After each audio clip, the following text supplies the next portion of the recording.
General فیض کی حراست کے بعد جہاں پر نون لیگ والے بڑے ایکٹیو ہو چکے ہیں، بڑے متحرک ہیں، بڑے فعال ہیں کہ ہر صورت میں ایک بیانیہ بنا کے ہم نے جنرل فیض کو سزا دلوانی ہے، اور جنرل فیض کے چکر میں ہم نے عمران خان کو بھی مروانا ہے، عمران خان کو بھی اس رگڑے میں لانا ہے، اور عمران خان کے خلاف بھی ہم نے یہ پورا مقدمہ ثابت کرنا ہے 9 مئی کا۔ یا جنرل فیض کی ریٹائرمنٹ کے بعد کس طریقے سے عمران خان کو فیسیلیٹیٹ کیا گیا، سہولت کاری فراہم کی گئی، اور اس کا جو پیک تھا وہ 9 مئی کا واقعہ تھا، جس میں بقول شہباز شریف کے جنرل عاصم کے خلاف بغاوت کی گئی تھی، اور اس کا جو ماسٹر مائنڈ تھا یا تو جنرل فیض تھا یا پھر عمران خان تھا۔ اب یہ پورا ایک بیانیہ بنایا جا رہا ہے اور اس کے اوپر پوری کہانی بلڈ اپ کی جا رہی ہے، ساری کی ساری کہانی اس کے گرد گھوم رہی ہے کہ ہم نے کسی طرح سے جنرل فیض اور عمران خان کا ایک کنیکشن بلڈ اپ کر کے ان کو آپس میں جوڑ کے ان کا تعلق اسٹیبلش کر کے، تو آلریڈی جو جنرل فیض امید ملٹری کسٹڈی کے اندر موجود ہے، عمران خان کو بھی اس میں لانا ہے اور دونوں کو سزا دلوانی ہے۔ یہ ہے نون لیگ کا مقصد۔ نون لیگ اس مشن کے اوپر اس وقت کار فرما ہے، اس مشن کے اوپر چل رہی ہے۔ مشن امپاسبل ہے، ویسے یہ بات آپ نے ذہن میں رکھنی ہے، یہ مشن امپاسبل ہے، وہ والا مشن کہ جو امپاسبل ہے، جو مکمل نہیں ہو سکتا، جو ناممکن ہے۔ پھر بھی آپ کو پتہ ہے یہ نون لیگ والے اپنا سر ڈاک کے بیٹھے رہتے ہیں اور ایک ہی چیز کے اوپر اڑ جاتے ہیں، ڈٹ جاتے ہیں، اور کوئی ان کے پاس کوئی عقل و شعور اور فہم و فراست والی بات نہیں ہوتی۔ یہ جو کچھ اس وقت کیا جا رہا ہے اس کی وجہ سے جو اسٹیبلشمنٹ کو ڈینٹ لگ رہا ہے، اسٹیبلشمنٹ کو جو اس وقت جو عالمی سطح کے اوپر جو پاکستانی فوج کا جو امیج ہے، پاکستانی فوج کا جو ایک امیج اور اس کی جو ساکھ ہے، اس کو جو نقصان پہنچ رہا ہے، شاید ان کو اندازہ نہیں ہو رہا نون لیگ والوں کو کہ اس کی وجہ سے پاکستان کی فوج کو، پاکستان کے اسٹیبلشمنٹ کو کتنا نقصان ہو رہا ہے۔ یہ اپنا فائدہ تو بیچ میں سے نکال رہے ہیں اور کرائسس پیدا کر کے، دیکھیں یہ بھی ایک سیاست کی، یہ جو نون لیگ کی سیاست ہے، یہ ان کی اسٹریٹجی کا حصہ ہے، ان کی حکمت عملی کا حصہ ہے کہ یہ باقاعدہ پہلے بحران پیدا کرتے ہیں، ایک کرائسس پیدا کرتے ہیں، ایک بحرانی کیفیت پیدا کرتے ہیں، اس کے بعد یہ حملہ کرتے ہیں، اس کے بعد یہ وار کرتے ہیں، اس کے بعد یہ بیچ میں آتے ہیں، اس کے بعد یہ اپنی سینیاں لے کر آتے ہیں اور کہتے ہیں کہ ہم ٹھیک کر دیں گے، ہم ٹھیک کر دیں گے، ہم ٹھیک کر دیں گے، اور پیچھے پیدا بحران ان کی جانب سے کیا جاتا ہے، بعد میں یہ اپنی سینیاں لے کے تو سامنے آ جاتے ہیں۔ اور 99 سے لے کر 99 کے اندر پہلے ان لوگوں نے بحران پیدا کیا، جان بوجھ کے انہوں نے پنگا لیا مشرف کے ساتھ، نواز شریف نے اس کو انگل کی، مشرف نے نواز شریف کی حکومت کا تختہ الٹ دیا، پہلے کرائسس پیدا کیا، پہلے ایک سچویشن پیدا کی کہ پہلے آپ پنگا ہی نہ لیں،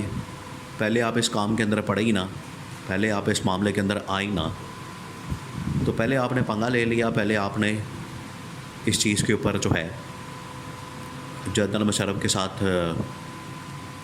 لڑائی شروع کر دی، بعد میں فارغ ہو گئے، بعد میں انہوں نے رولا ڈال دیا۔ پھر اسی طرح سے انہوں نے مشرف کے آخری ٹائم پہ کیا کہ انہوں نے ملک کے اندر ایک موومنٹ شروع کروا دی، ایک تحریک شروع کروا دی وکلا کے ساتھ مل کر،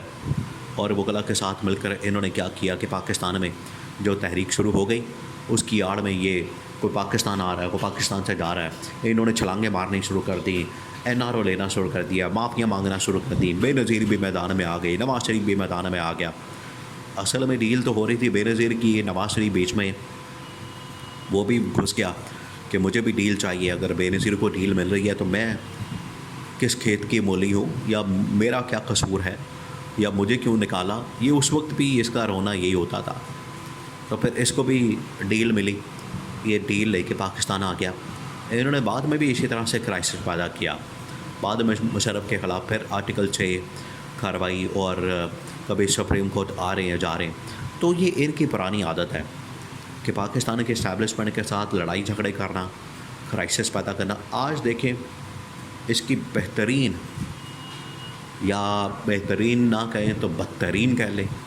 کہ کرائسس پیدا کرنے کی جو بدترین مثال ہے وہ آج انہوں نے قائم کی ہے کہ ملک کے اندر انہوں نے پہلے ملک کو معاشی طور پر تباہ و برباد کر دیا، ملک کے اندر بے روزگاری پیدا کر دی، ملک کے اندر کاروبار ختم کر دیا، ملک کے اندر مہنگائی کر دی، ملک کے اندر بجلی کے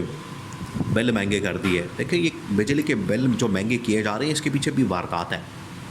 مہنگے کیے جا رہے ہیں تاکہ سولر پینلز اس کی اسکیم شروع کریں، اس کے اندر لوٹا مارا کریں، حلوہ مانڈا کھائیں، پیچھے اپنا ببلو ڈبلو سلمان شہباز اور پورا خاندان بیٹھا ہوا ہے ٹھیکے لے کے، اور ان کو کیش پیمنٹیں ہو جانی ہے گورنمنٹ سے، بعد میں گورنمنٹ جانے عوام جانے سارا بوجھ ان کے اوپر لاد دیا جانا ہے، عوام کے اوپر، گورنمنٹ کے اوپر، حکومت کے اوپر، حکومتی خزانے کے اوپر، اور ملک کا خزانہ لوٹ کے تو ان لوگوں نے باہر نکل جانا ہے۔ اور بعد میں یہ جو 2 نمبر قسم کے پینلز ہونے ہیں، سولر پینلز، سولر پلیٹیں، یہ عوام کے کھاتے میں پڑ جانی ہے، وہ جمعہ 8 دن چلنی ہے، اس کے بعد ٹھپ ہو جانی ہے، قسطیں عوام کے کھاتے میں پڑ جانی ہے۔ یہ ان کا واردات ہے۔ تو انہوں نے یہ جنرل افیئرز کے اوپر بھی واردات ڈالی ہے کہ ملک کے اندر ایک کرائسس پیدا کریں، اسٹیبلشمنٹ کو عمران خان کے ساتھ اور اسٹیبلشمنٹ کے اندر اسٹیبلشمنٹ کے ساتھ لڑوا دیں، ان کی آپس کے لڑائی کروا دیں، ان کے آپس کے معاملات اتنے الجھا دیں کہ ہماری طرف ان کا دھیان ہی نہ آئے، ہم آپ آرام سے بیٹھ کے لٹ مارا کرتے رہیں، حلوہ مانڈا کھاتے رہیں، ہم آرام سے بیٹھ کے یہاں پر اپنی مرضی سے منمانیاں کرتے پھریں، ٹھیکے نکالتے پھریں، اندر خزانہ لوٹتے پھریں، اور ہماری طرف کسی کی توجہ نہ آئے۔ ورنہ اگر یہ ٹاپ سٹی کیس کا فیصلہ اس کے اوپر احتساب ہو سکتا ہے، اس کے اوپر ٹرائل ہو سکتا ہے، اس کے اوپر کورٹ مارشل ہو سکتا ہے، تو یہ جو انہوں نے لندن کے فلیٹس بنائے ہوئے ہیں، کیا اس کے اوپر نہیں کورٹ مارشل ہونا چاہیے ان کا؟ کیا اس کے اوپر نہیں ان کا احتساب ہونا چاہیے؟ کیا اس کے اوپر نہیں ان سے حساب کتاب پوچھا جانا چاہیے کہ ہمارے پاس جائیدادیں کہاں سے آئیں، پراپرٹیاں کہاں سے آئیں، بینک بیلنس کہاں سے آئے؟ تو یہ پاکستان کی فوج کے اندر اس وقت بڑی تشویش پائی جاتی ہے، اور اس حوالے سے بڑا ان کے اندر ایک کنسرن پایا جاتا ہے کہ یہ اپنا حساب کتاب دینے کے بجائے، اپنا احتساب کروانے کے بجائے یہ فوج کے اوپر چڑھے ہوئے ہیں، فوج کے اوپر ان لوگوں نے چڑھائی کی ہوئی ہے، اور فوج کو ٹارگٹ کر رہے ہیں، نشانہ بنا رہے ہیں، اور بیچ میں سے خود نکل گئے ہیں، خود بیچ میں سے ایسے نکل گئے ہیں کہ جیسے بال نکالا جاتا ہے، اس طرح سے نکل گئے، کسی کو پتہ ہی نہیں لگے۔ یہ واردات دوبارہ سے ڈالی جا رہی ہے کہ پاکستان کے حالات کو الجھا دیا جائے، اسٹیبلشمنٹ کو، فوج کو الجھا دیا جائے، اور اپنی واردات ڈالی جائے۔